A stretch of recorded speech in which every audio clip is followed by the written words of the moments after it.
She stood outside the house holding a gift bag she bought with her part-time paycheck.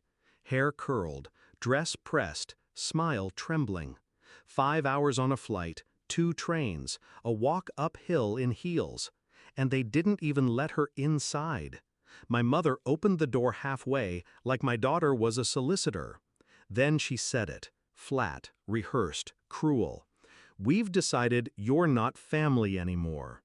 Then the door shut, and my daughter just stood there, 15 years old, shivering in the wind. That was their 40th wedding anniversary. I didn't attend. I knew better. They never forgave me for leaving, for divorcing Martin, for raising my daughter without a proper father. Their golden boy, the man who fractured ribs when dinner wasn't warm enough. I chose peace over tradition. They chose him. But they kept pretending they'd be there for her. Birthday cards with no cash, phone calls when it made them look good. And she still believed in them, until that door. She called me, voice hollow. "Mom, they said I'm not family." I didn't say anything for a moment. My hands were steady. "Where are you?" I asked. "Just outside." I told her to wait by the mailbox, not to move. Then I hung up. Not in anger, in strategy. I drove in silence, not rushed, not boiling, just focused. They didn't know yet, but I'd already been watching them unravel. The signs came slowly at first. A passive-aggressive remark from my mom at Christmas. "You're lucky we still invite her." A comment from a neighbor.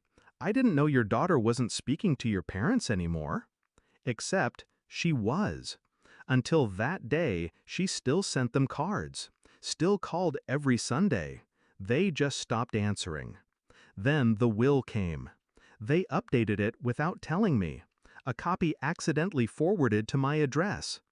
Everything to Martin's son from his first marriage. Not my daughter, not even a photo mentioned. I didn't react. I scanned every page, highlighted every clause, made notes. Quietly. I waited. And when she told me she wanted to surprise them for their anniversary, I let her. Because some lessons are taught through heartbreak. Others are delivered through consequence. I arrived 23 minutes later. My daughter sat on the curb, still holding the bag. I opened the door. In. She climbed in, silent, wiped her cheeks. "Did you bring what I gave you last week?" I asked. She nodded and handed me the envelope. Inside was the deed to the lake house, their prized property, the one they thought they still owned. 2 years ago, I bought their debt, behind on property taxes, behind on their second mortgage. They thought the lender worked something out. They didn't realize I was the lender now. Bought the liens, took ownership, waited. Let them live in the fantasy. Until tonight. We drove the extra 6 miles to the lake. Their lights were on. Party music still playing. My daughter waited in the car. I walked up calmly. Knocked once, then twice. My father opened it this time. He looked surprised to see me. "Didn't expect you," he muttered. "No," I said, "but I expected you."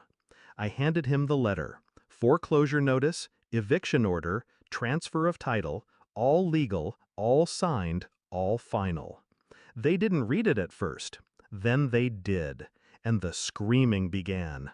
My mom yelled something about betrayal. My dad shouted about, "How dare I?" But I didn't flinch. "You disowned your granddaughter," I said. My voice never rose. "Now I'm just returning the favor." They tried to grab the phone. "Who did this? I'll call a lawyer." "You can't." "Already did," I said. "Twice.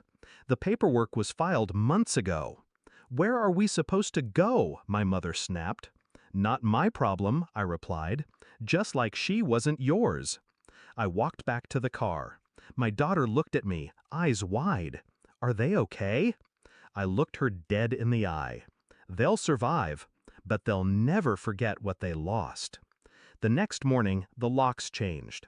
By law, they had 72 hours, but they left in 40. The neighbor told me they packed in the middle of the night, shouting, crying, frantic. And me? I slept in. I never raised my voice, never threw a punch. I just used the truth, and the law, and their own arrogance. They taught me what family meant to them, so I showed them what justice looks like. Now the lake house? It's quiet, peaceful, ours.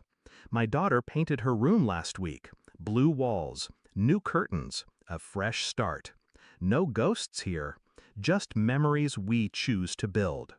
Some people say revenge is ugly, but this wasn't revenge.